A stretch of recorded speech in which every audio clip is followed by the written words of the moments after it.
Oke, sekarang kita lanjut. Sekarang kan sebenarnya state-nya sudah reaktif ya. Cuma di sini masih statis logiknya. Logiknya masih kayak dia dari light ke dark gitu ya. Cuma hardcode nih value-nya. Kita mau bikin toggle-nya lebih lebih oke logiknya. Jadi kayak kita ada pengecekan sedikit gitu ya. Sini aku coba lebih perjelas lagi logiknya. Cons new theme. Kita bikin sedikit logik. Kalau seandainya tim konteks eh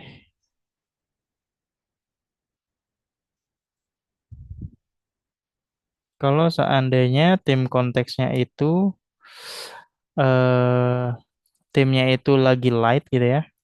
Kita mau ganti ke dark, else-nya itu kita light.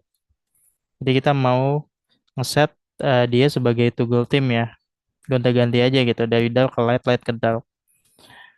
Selanjutnya kita tinggal panggil tim konteks dot set tim, value-nya adalah new tim. Dah. Nah, sekarang harusnya lebih fleksibel. Jadi kalau kita pencet dari dark ke light, light ke dark, dark ke light, light ke dark. Oke, nah sekarang kita masuk ke bagian terpentingnya ya, yaitu mengapply timnya itu ke dalam code-nya gitu ya. Tim yang lagi aktif ke dalam si tampilannya. Nah, di Bootstrap kita bisa buka dokumentasi tentang dark mode gitu ya. Nah, jadi udah ada nih kayak fitur dark mode dari Bootstrap-nya. Jadi kita coba lihat gimana sih cara nge-enable dark mode. Katanya, kalau mau nge-enable dark mode itu, kita bisa tambahin data strip bs strip theme gitu ya ke dalam HTML elemen. Cuma dalam kasus kita nggak nge-implement di HTML elemennya langsung ya. Kita mau implement ke bagian-bagian tertentu aja misalnya. Nah, caranya sama, tetap menggunakan atribut data strip bs strip theme ini. Misalnya kita coba tes dulu secara hal code. Di navbar ini, misalnya aku coba tambahkan seperti ini. Ini sebelum aku save gitu ya. Kita lihat dulu dia masih light ya warnanya. Sekarang kalau kita save gitu ya.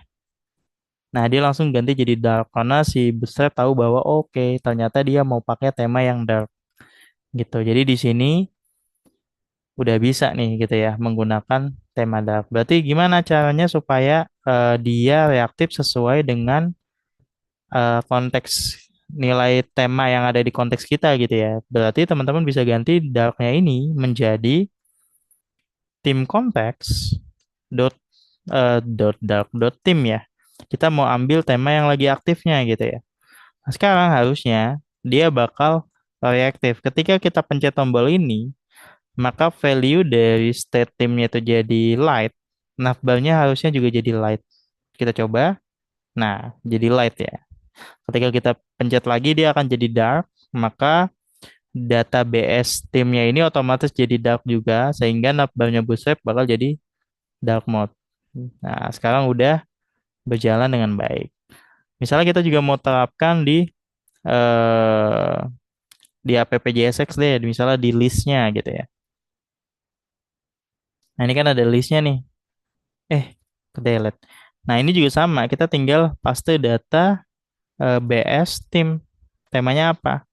Nah, ini tinggal kita baca aja dari state timnya gitu ya. Jadi kita tetap bisa baca dari state timnya kayak biasa.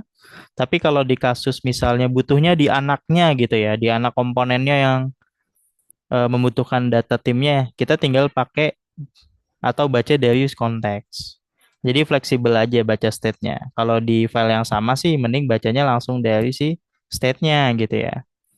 Tapi kalau kasusnya udah di anak komponennya, kita bisa pakai si use context nih untuk ngebaca dari state timnya. Sekarang harusnya udah oke gitu ya. Nah, udah kita tambahin database timnya. Sekarang kita tes. Ini sekarang temanya light, kita pencet jadi dark gitu ya. Nah, navbar sama listnya langsung jadi dark. Kita pencet lagi jadi light gitu. Jadi penerapan timnya di Bootstrap ini cukup simpel ya. Tinggal nambahin atribut HTML namanya database team. Dan kita tinggal tempelin tema kita yang lagi aktif tuh apa ke dalam si atribut ini gitu ya. Tentunya dengan si Rea konteks ini bakal sangat mempermudah penerapan si temanya itu sendiri gitu ya, karena bisa langsung ngebaca nilai dari tema yang ada tadi di file app.jsx ini gitu ya, yang ada di dalam state tim ini, tanpa perlu melakukan props drilling ke komponen anaknya satu persatu. Itu dia dari Kang Ajat, mungkin ada tanggapan?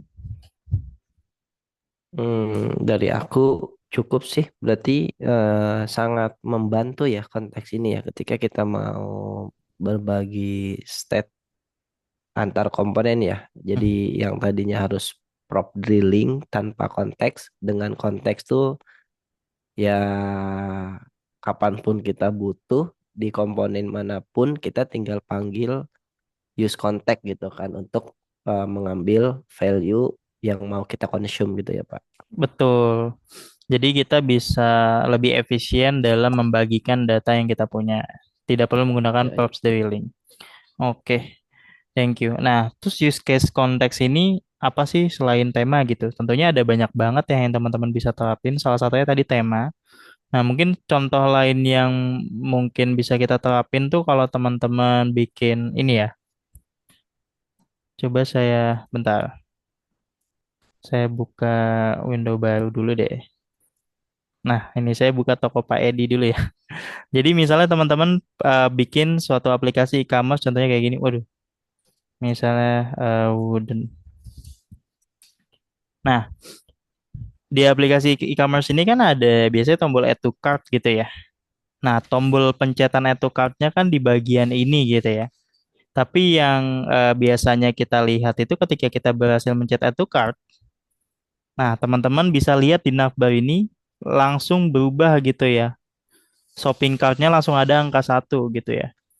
Nah, berarti kan datanya ini dipakai di beberapa tempat gitu ya, data card-nya gitu ya. Triggernya dari card produknya kayak gini, tapi si informasi card-nya itu sendiri nggak cuma dibaca di produk card, tapi dibaca juga di navbar-nya kayak gitu. Kayak dalam kasus tema kita tadi, eh, yang ngebaca temanya itu nggak cuma navbar ini doang sebenarnya gitu ya. Bisa jadi komponen app atau komponen-komponen lain bisa ngebaca si nilai temanya gitu. Nah, itu juga mungkin salah satu use case yang bisa teman-teman eh, coba terapin gitu ya menggunakan si konteks ini.